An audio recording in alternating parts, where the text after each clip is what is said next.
You're listening to a download from the outdoorstation.co.uk. Number 346. Hello and welcome back to part 2 of the 2012 Focus Show review, where Andy has a day out and is joined once again by professional outdoor photographer Steve Walton to see what new photographic products catch their eye. Along the way, they touch on a variety of outdoor photography topics, both practical and technical. Let's see how they enjoyed their big photography day out.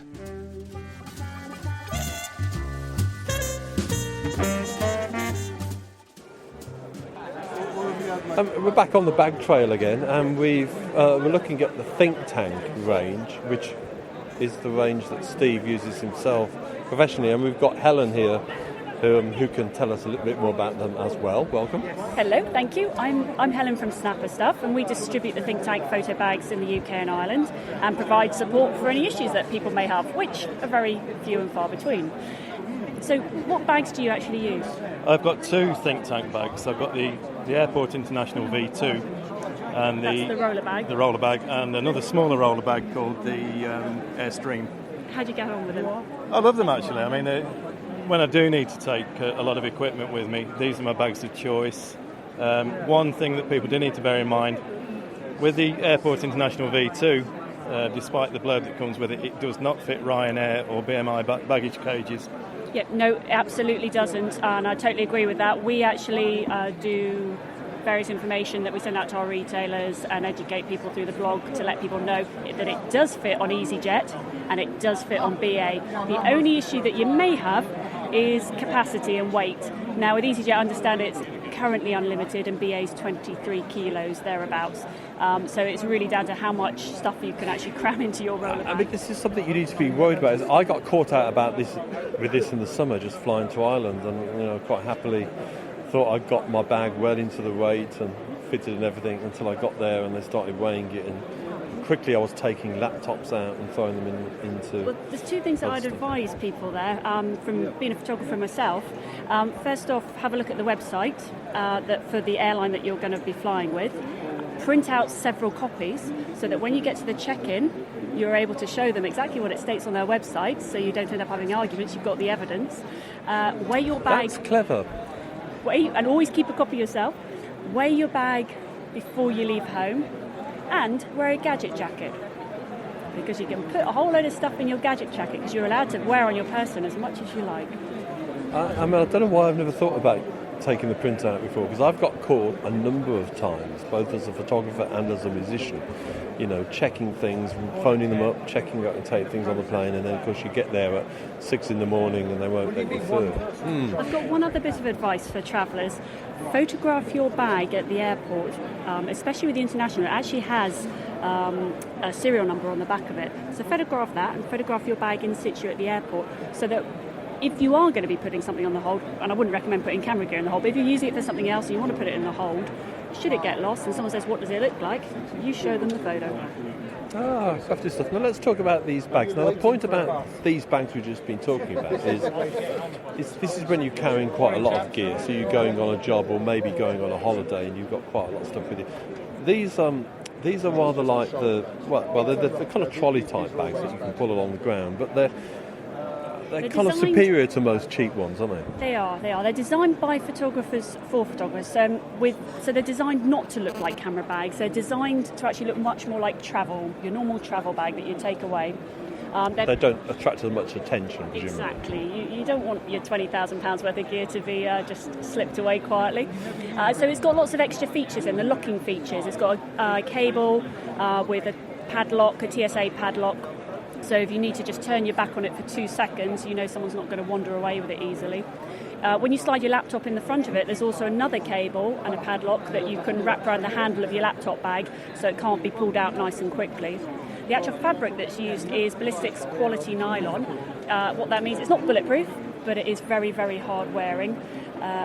Another good feature, the zips. YKK, top of the range. What does that mean in plain English? It means they're very, very hard wearing. They're designed for the way photographers use things. You want to stuff things in, zip it up quickly. They can take quite a beating. And presumably you'd echo that from a user's point of view. Oh, absolutely. Helen's just given some top tips actually about how to prepare yourself for travelling with camera equipment and roller bags. My destinations tend to be Ireland. I've got a wedding in Sardinia in June, and for me it'll be the Airstream bag, which is slightly smaller than the Airport International, but it's still big enough to allow me to take all the gear I need to photograph weddings. That's 2 Nikon DSLR bodies, an assortment of lenses and a couple of flash guns. Of course, there is a very famous Irish carrier who, before we started recording this, we were all having a little whinge about, who seemed to change the regulations every time you blink, and I think certainly that printout thing would work with them, I think. And the other thing for the smaller airlines like Ryanair, I have to say I've always been very scared about flying, because the last thing I want is my bag taken off me just before I get to the gate and put in the hold. But I have discovered that the Retrospective 30, which is a shoulder bag, and the Urban Disguise 60 and 70, which are the biggest shoulder bags, they're still within the airline carry-on. Can you show us those? Yeah. The point about this, I guess, is that most of us mere mortals won't be carrying quite the range that. Now, this is a shoulder bag. So here we have the Retrospective 30, which has Velcro if you want to use it to secure the bag, and if you don't want to, you can just have it as a flap over the top, so you don't scare off wildlife if that's what you're using it for, or in a press conference perhaps. Now, in this particular bag, you can actually fit 2 Pro bodies next to each other, one with a 2470 and one with a 70-200. That will stick out ever so slightly, about a centimetre from the top of the bag, but there's loads of Velcro in the flap that goes over the top to ensure that it's not going to fall out. Now you've got loads of features. All the bags have exactly the same features in, whatever size. So you've got a hidden pocket in the front inside panel here, and you can cover that up. You can in the biggest bag here, you can actually fit 2 Pro bodies in the front 2 pockets, and then there's a zip pocket in the back inside the bag. On the outside, there's another zip pocket in the back, so which is ideal if you're travelling with an iPad or a small laptop computer, or you just want to shove some papers and magazines in there while you're travelling. The shoulder strap has integrated padding to make it nice and comfy, and also to stop it from slipping off your coat. And then on the side, you've got rails so that you can hang, for example, your Quantum Power Pack, or if you want to attach another smaller pouch to the side so you can access your flash gun, for example, you've got that. A nice quick grab hand, but removable if you want. And the whole bag, while it's a canvas bag, it has actually been treated for water. So I've actually taken a cup of water and thrown it at it, and the droplets just roll off. If you are going to be out in a situation where it's torrential rain, the great thing is the bag comes with a dedicated rain cover, as do all the range, so you can wrap that round and protect your equipment, or put it over your head if you need to protect your hair instead. It's a nice size bag, isn't it? I got caught this summer. I was allowed to take my bag onto the plane without any problems, but I couldn't. I had real problems getting into the overhead locker. But that's just going to slip nicely into even the tightest of lock fits, I guess. The Urban Disguise. So this is the Urban Disguise 60. The Urban Disguise. And it's called a version 2. Wherever you see a version 2, 2.5, 3, that'll be because of feedback from photographers, from customers who really value the product but just want to tweak it a little bit. So the version 2 here, we've got the top 2 handles now have a clip that holds the 2 handles together to make it easier to grab it off the ground. You can fit your laptop in the back, up to a 17-inch MacBook Pro will fit in there. One bit of feedback that customers gave was the internal main zip compartment. You can't quite get cameras into it and out of it easily when they're the Pro model. So what they've added is an extra zip bellows that unzips and expands, and the expansion is the width of a Pro body, so it allows you to fit the Pro body attached to your lenses in the main compartment. Clever stuff. Okay, well, thanks very much for that, Helen. Think Tank, we're here because Steve uses them. Yeah, tried and tested? When I do need a camera bag, when I'm out on location or photographing weddings, for instance, then Think Tank is the bag that I use. As I say, I'm travelling. I've got several weddings booked in Southern Ireland this year, and another one in Saudi. That's as a wedding photographer, when you say I've got several weddings booked, they're not all yours, personally. No, no, I've been through that process once before. Helen's also distributing a series of products called Green Clean, and of course we always have problems with keeping lenses clean, and now we've got problems with keeping digital sensors clean as well, which can be quite expensive if you're getting that done. Yes, it can be very expensive. The last time I sent a D3 and a Nikon D3 to be cleaned, it was around about £85 just to clean the sensor. You're going to pay about that to buy a reasonable kit to do it yourself anyway. But Helen's got some very interesting some kits here. The Green Clean so we've got a whole series of things from like wipes to things that are like aerosol thingies. So take us through it. Okay, I'm going to do it from the perspective of a user. Let's say you've got your digital camera and a lens attached to it, and it's filthy. First thing you want to do is get a can of air and blow off as much dust as possible from the camera, from the lens and the body, and in particular where the lens joins the body. You need to make sure that as best possible you're in a dust-free environment. Next, take the lens off the camera, give the lens a good clean, again with the air can, and then we have disposable sachets, wet and dry system, which have been impregnated with a chemical solution that won't damage the high-tech optics of your lens. Green Clean have optimised the liquids and solutions that they use to ensure that they protect all the high-end optics at all times. So that's your lens clean. Next, you want to check out your sensor. If there's dust on it, first off, use the camera's cleaning facility. If you still can't get the dust off after using that, it's often because a bit of grease has dropped down onto the sensor. But it's actually not a sensor, it's an anti-aliasing filter going over the surface. And on that, the static has attracted dust to it. So make sure your camera's turned off and put it on the clean mode. And then you can use the sensor swabs. Again, it's a wet and dry system, disposable sachets, and there's a video on it as well. Right, so you're actually cleaning onto the sensor itself. You're cleaning the anti-aliasing filter. That's where people like me start getting very nervous, but it's not going to damage the camera. It's not. If you have a look at the video and follow the video instruction, you'll find it's actually quite straightforward. If you are worried about doing it, you can always go and get paid for it to be done by a professional somewhere, but it will cost you significantly more money. So these are for on the road as well. So that should be the most part your camera cleaned. For all your other optics, we have something called a silky wipe, which is a silk and cotton derivative, not to be confused with the normal microfiber cloth. The benefit of this, if you guys want to have a feel, is it's actually got a very low absorption rate. So you take your cleaning liquid, which is, again, fine for the optics, spray it onto the cloth, take the front of your lens, and after blowing off the dust as much as possible, because it's the dust that will ultimately scratch your lens, then take your cloth and just very gently, you'll see the liquid on the top of the lens there, and gradually you'll wipe that round, take another bit of the cloth.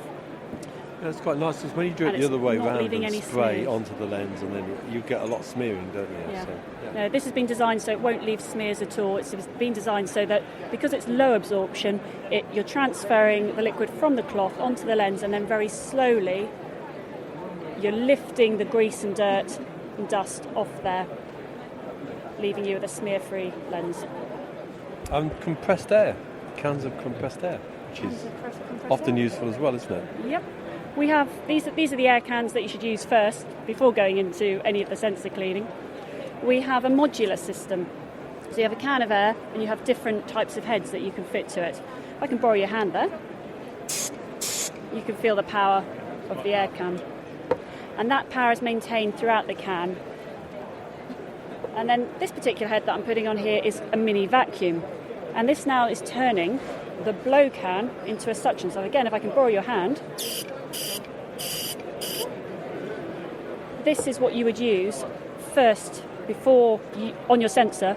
Before using a swab on it, you would use this first to suck up as many dust particles as possible, because the dust, when you're using the sensor swabs, it's the dust when you drag it across that could ultimately scratch that anti-aliasing filter. So use the vacuum first, suck up as much as possible, and that should leave you with a nice useful. clean camera. And of course, these aerosol cans in blow mode are also really useful for cleaning out the inside of a computer, aren't they? Absolutely. We have a long extension cable that comes with it, because it's important with these cans that you keep them vertical at all times. When the liquid comes upside down, you'll find that a liquid will come out, and that could damage your instruments. So make sure you keep it vertical. There's a long cable for access to those small components. And the other thing is, sometimes you are in situations where you need to make sure they're not flammable. So the high-tech versions of these are all non-flammable. My computer is one of these modular things that's designed to be opened very quickly and bits and pieces thrown into it. So I guess you tend to go inside it more than you would do with a home computer. But I'm always amazed at how much crap basically just gets inside them. It really is worth cleaning them out regularly, isn't it? Definitely. And you'll also find when you look at the keyboard, you think the surface is looking nice and clean. When you get one of the special plastic cleaners, when you wipe off half the keyboard and then compare that to what you thought was clean, you'd be surprised. And once you start doing things like that, you want to clean everything else.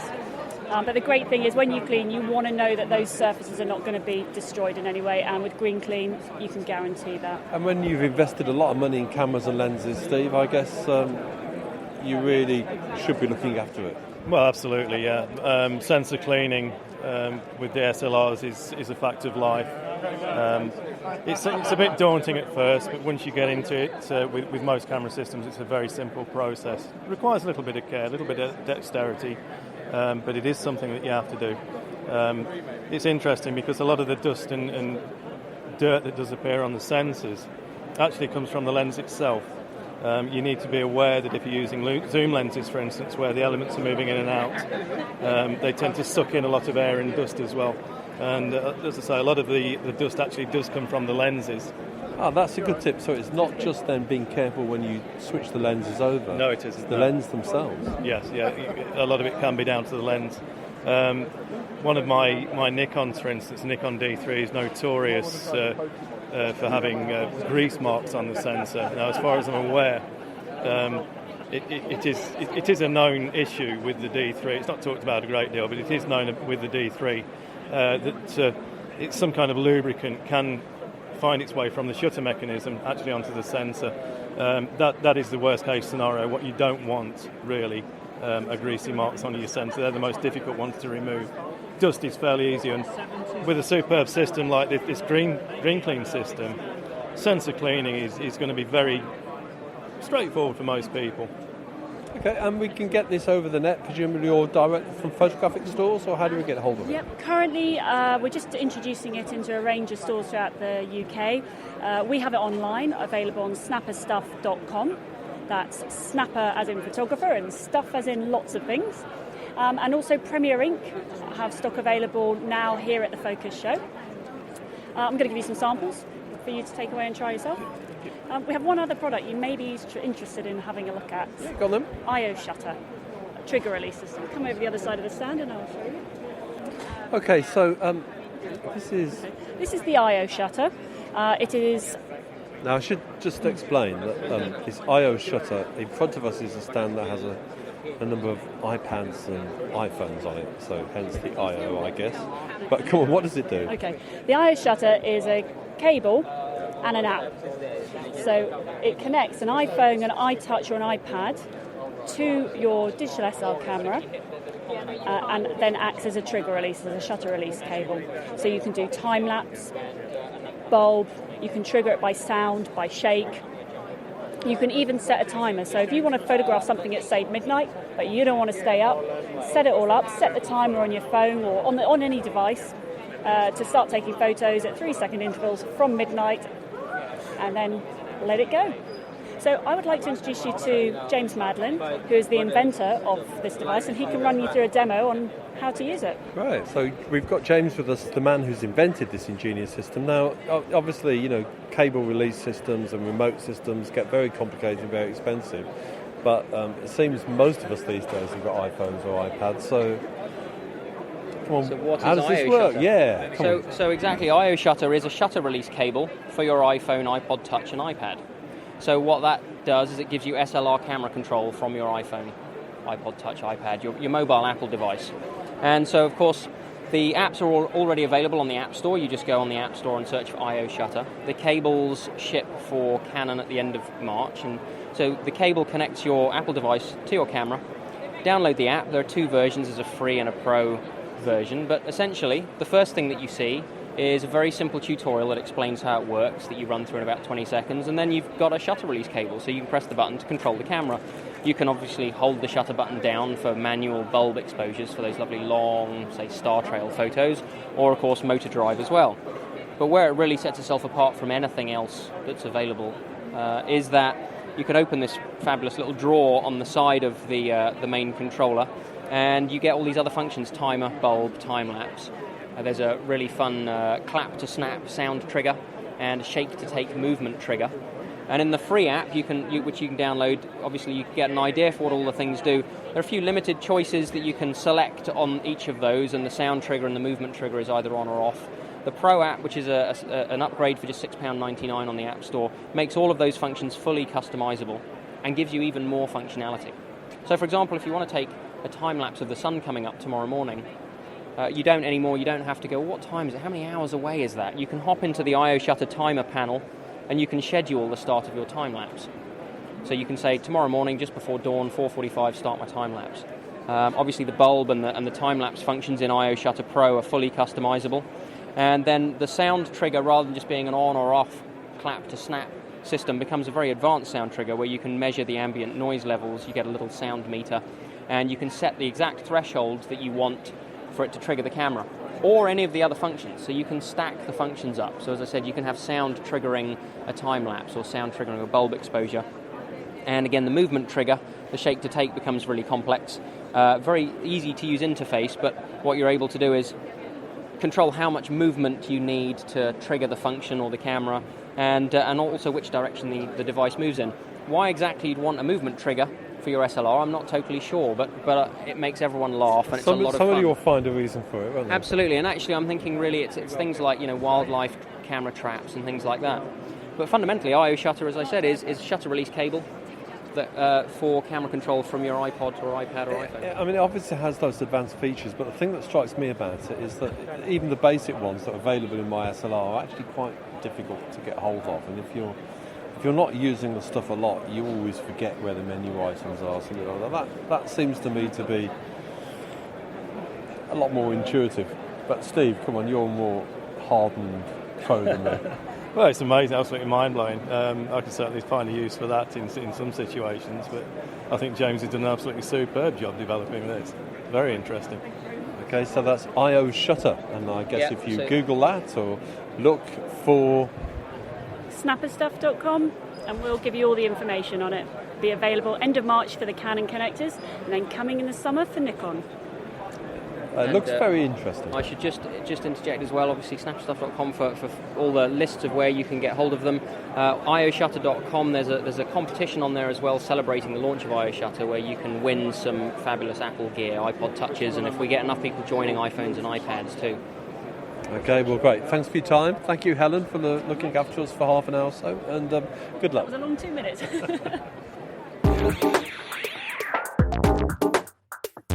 You're listening to theoutdoorstation.co.uk. The home of UK-based audio and video podcasts for outdoors people everywhere. Now, a special hello also goes out to our new executive producer, who is William Goodrich from Doylestown in Ohio. Now, William has made a donation to our running costs via PayPal, and our way of saying thank you is to make him temporary executive producer for the next couple of podcasts. The home of UK-based audio and video podcasts for outdoors people everywhere.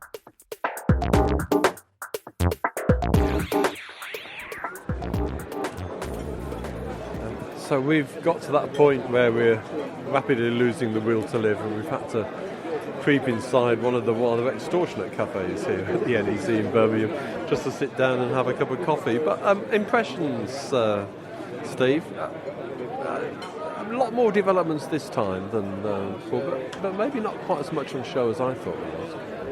Well, I think it's been a feature of focus on imaging that it has contracted over the last few years. I mean, if you go back sort of 10 years or so, it was a much bigger event than it is these days. And I think there has been a gradual contraction in terms of size and number of exhibitors. But I think this year has been a more interesting one from the point of view of the new camera releases from Nikon and Canon. It's probably the reason that most people are here. Most professional photographers certainly want to be looking at those cameras. Certainly the queue to look at the one D800 that was here was extraordinary. Absolutely. I mean, we just can't get anywhere near that. So I'm hoping to go back later when things quieten down a bit, because the D800E will be another major purchase for me later this year. The thing, I guess the thing that I was most impressed with this morning was the little Nikon, the V1. As you said at the time, it has a quality feel about it. That electronic viewfinder is good. And I suppose from an outdoor photography point of view, these new cameras, like the Panasonics, the Olympuses, the Porthos family, the Canon G11, and now these Nikon, are really creeping up in the quality stage, so much so that they're quite serious options, aren't they? Yeah, I was impressed with the V1. As I said earlier, it's the first time I've actually seen one in the flesh, so to speak. Obviously, I've seen the adverts in magazines and read one or two reviews. But I was very, very surprised by the build quality and the feel of the camera. Quite a hefty piece of kit. Surprising.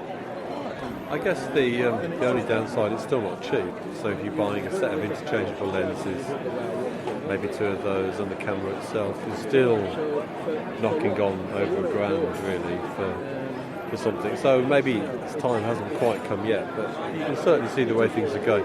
And for anybody that hasn't experimented with an electronic viewfinder, that's the thing that knocked me out the most. I thought that was extraordinary. Yeah, it's a bit of an eye-opener, so to speak. Quite interesting the way that it switches on automatically as soon as you put your eye to the viewfinder. But yeah, very sharp and instant playback. Very, very impressive. Now, we did ask people if there were subjects they wanted to talk about, being as we got you with us for the day. And most of them have kind of come up so far. We talked a bit about filters and a bit about tripods. But somebody that's beginning to get interested in their outdoor photography is beginning to buy kits specifically for that purpose. I mean, are there some tips or bits of wise information that you'd like to pass on to them? I mean, how are we going to make the biggest quantum jump in the improvement of the photographs that we take? I think it's the same with any interest in any kind of technology, really. You're faced with a very steep learning curve, certainly at the beginning. And I think one of the difficulties is actually identifying where you want your photography to go.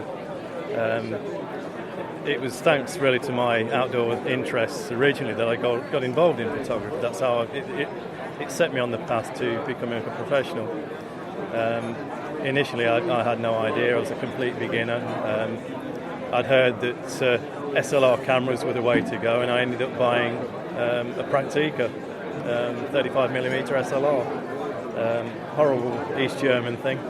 That sort of sparked my interest, and I think probably the same with people these days. As an entry level, you'll probably end up buying something that you'll very quickly grow out of.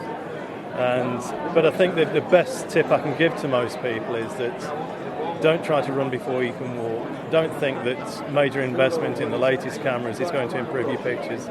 It isn't. You've really got to spend time learning the craft. You have to serve a bit of an apprenticeship. It's as simple as that. I think that's important because you can spend thousands of pounds without blinking doing this. For me, the single biggest advantage of digital photography is that it makes it very easy and cheap to take a lot of photographs. So I guess if you're a photographic student these days, life's transformed from the days when you had to buy the film. But there's really no excuse, is there, now, for not getting out and really experimenting by just taking lots of shots? Oh yeah, I mean the main thing is to have fun. You know, it's the technology is very accessible now. The software very accessible. It's very powerful and very cheap software packages that you can use. You don't have to invest in major software packages like Photoshop, for instance. There are much cheaper routes, and some of them are very, very powerful. You can learn the basics, but it's really getting hands-on. You've got to learn how to manipulate your images before you can progress as a photographer. You need to understand how things work on the computer with your images. Once you understand the very basics of it, then you can take your photography forward. But having said all that, the basic rules of photography will always apply in terms of composition, exposure and focus. I was going to ask about exposure. I consider myself to be quite lucky because I learned in my teens from a friend who was a professional. And the exposure stuff was like any kind of hobbies thing, you know. I mean, there's a certain technicality and geekiness, I guess, about playing with f-stops and exposure numbers. Now these days, cameras have got all kinds of advanced automatic modes on them, but it still seems to me that understanding exposure at that basic level is still an important core skill. I mean, is that right, or am I overplaying it? No, I think it's absolutely valid. You do need to understand the relationship of aperture and shutter speed. Sure, you can buy a camera, you can allow the camera to do everything for you, but it would seem rather pointless to me to lay an awful lot of money out on very expensive photographic equipment and not really understand exactly what you're doing. Photographers do tend to think in f-stops, don't they? Absolutely. And that came across when we were talking to the guy at Lee Filters, when he talked about his big stopper, you know, the calculating the time, which basically doubles each time you move down the stop range. So I guess at the most basic, go and buy a good tutorial book, and one that explains a bit about exposures, exposure times, f-stops and that kind of stuff. Yeah. Obviously, books are a good reference. The internet, of course, and also there are a plethora of courses, tuition that you can buy. I would imagine a lot of those are quite good fun to be on, really, at quite reasonable cost. Yeah, well, they always seem to be. Yeah, I know a friend of mine went and did a course with Colin Pryor, the landscape photographer, a couple of years ago, and he came back absolutely bowled out by just the guy's sheer dedication and professionalism. I mean, it's inspirational, so much so that he wanted to become a professional landscape photographer. So, yeah. I mean, we mentioned earlier when we were talking about the tripod, for example, I thought that was quite an interesting little discussion, because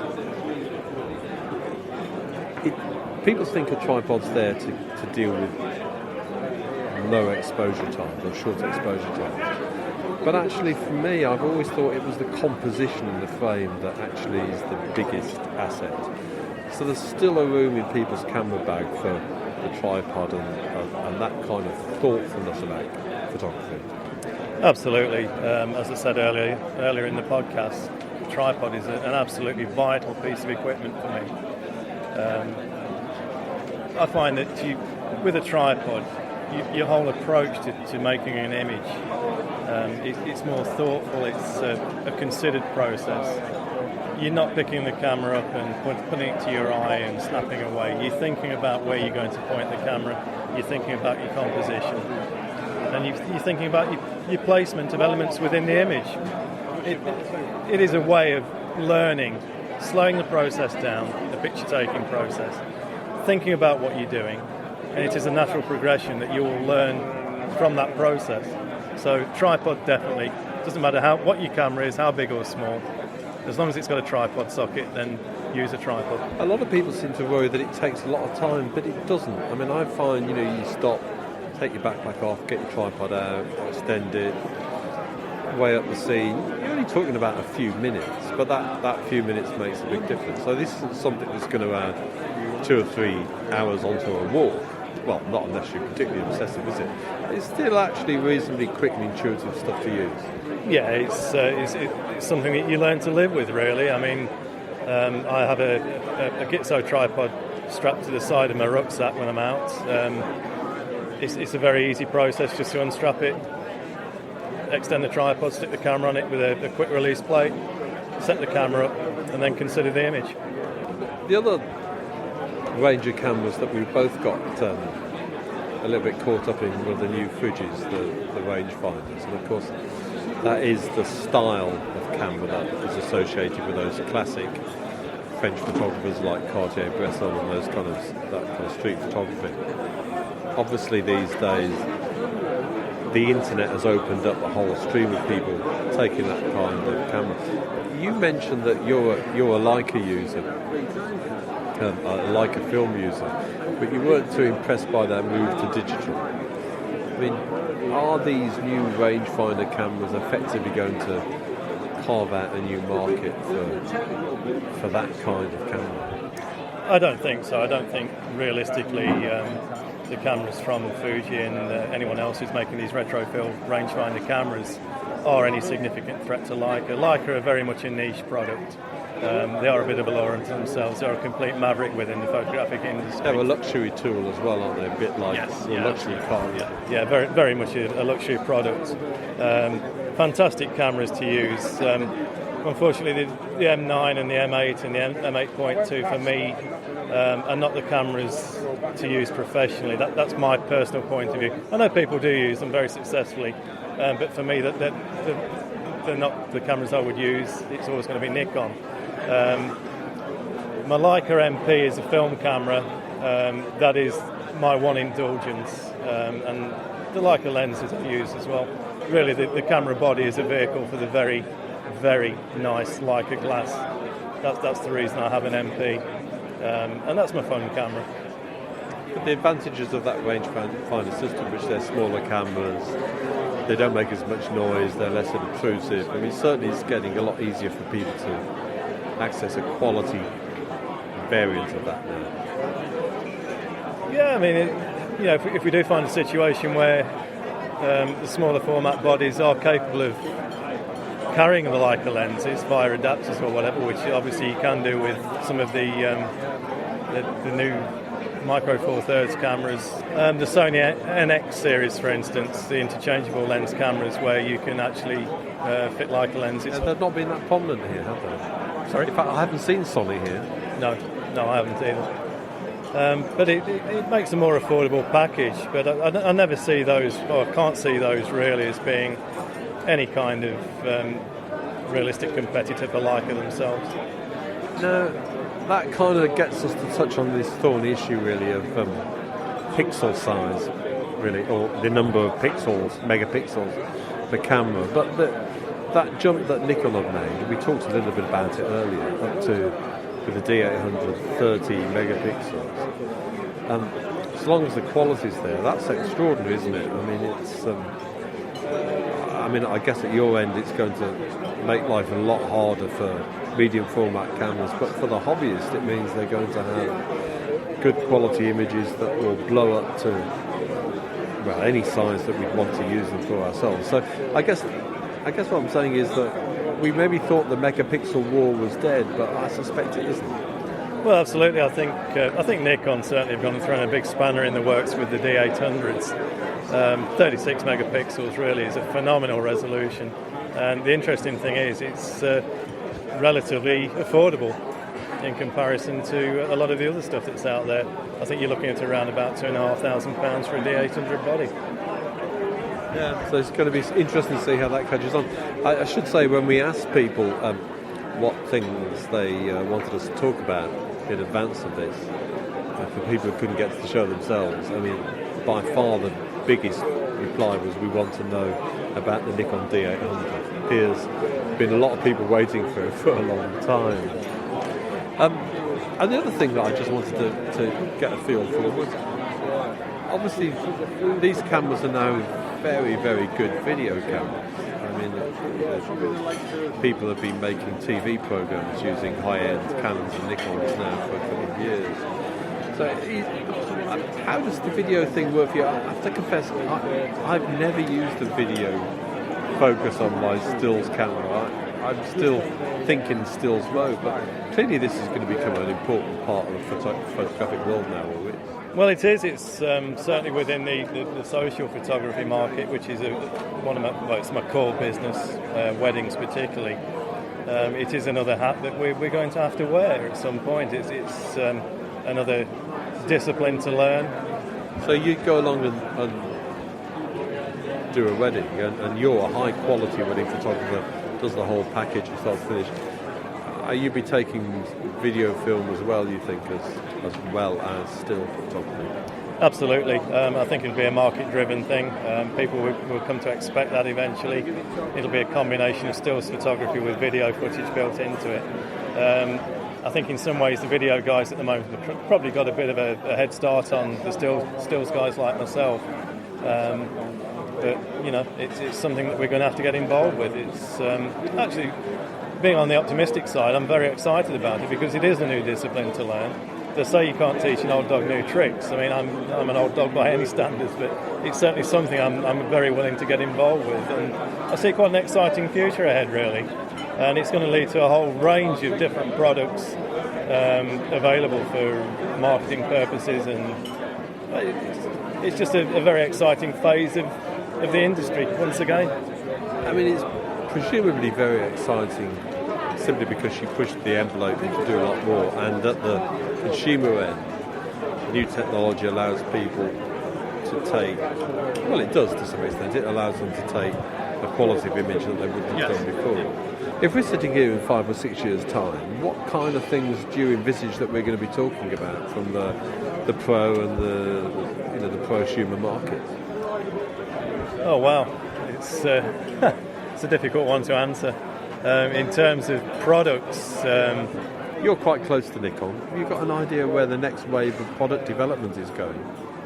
It's certainly going to be within presentation. I mean, going back to my core business again of wedding photography, I think there'll always be a demand for traditional albums or storybook style albums, but it will go beyond that now. Certainly with the capability of producing high quality or high definition video, combining that with stills photography, I think we'll be seeing in a few years' time albums that are completely different, where you'll actually be watching video footage actually built into the album, for instance. That technology is now available, it does exist, and I think that'll be a logical progression. So exciting times from that point of view. As far as magazines are concerned, going to WH Smith, who knows? You could be buying magazines with video footage built into the magazines at some point. It's not beyond the realms of possibility. Oh, I don't know about you, but since I bought an iPad, I find that's how I read my photography magazines. I'm buying them now in editions for the iPad, and there's quite a lot of video content in them, but as a kind of display tool, it's a stunning quality device. Yeah, absolutely. It's probably the way forward for publishing. Whether the days of magazine shelves in WH Smith are numbered, I don't know. But I think most people these days are much more internet savvy. People will probably subscribe to internet-based magazines and information. Certainly technology drives things. Certainly technology drives a lot, doesn't it? And we were talking about videos there. I was immediately thinking about a lot of the YouTube videos you can see, which basically seem to be taken on the top of a windy, heathery moor, and you do kind of wonder what the point of it is. But certainly it catches people's imagination and the features get used. We talked a bit about wedding photography here because that's a major part of your life, but outdoor photography, you said that's how you got started. Do you still get out into the hills and get out into the wilds as often as possible? And are you still taking those gorgeous landscape photographs? Oh, absolutely. That's never going to stop. It's what drives me. The core business that I do, it's a vehicle. That's a means to an end. Every week I'm out, sometimes 2 or 3 times a week, and it's as long as my legs will work and as long as I can walk and carry my backpack, then I'll be out there. Well, that's great. That's just the spirit. Steve, thanks for spending the day with me. I think it's added quite a new dimension to our coverage. It's always nice to have somebody with you that really knows what they're talking about. your website and your blog is certainly worth a visit for anybody who's interested in the outdoors and the photographic side of things. And if they want to find you on the web, what do they look for? Well, they can look at my landscape work, which is www.stevewaltonfineart.com. You'll see my specialist monochrome UK landscape work on there. And my blog, of course, which is also linked to the website, is www.stevewaltonsblog.com. It's certainly worth having a look at. It's one of my favourite blogs. So anyway, thanks again for all the time you've given us this morning, and good luck with the next 12 months. Thanks, Andy. It's been good fun. Well, that concludes our coverage of Focus on Imaging for another year. The more attentive of you will realise that we did say we were going to go back to Fuji and speak to one of their experts, but sadly for us, their stand was so busy that we couldn't prize somebody away. You might also be wondering about the other member of the big two, Canon. We approached Canon on a couple of occasions to talk to us about their new range, but found it very difficult to prize people away. I got the distinct impression they weren't used to playing second fiddle to Nikon.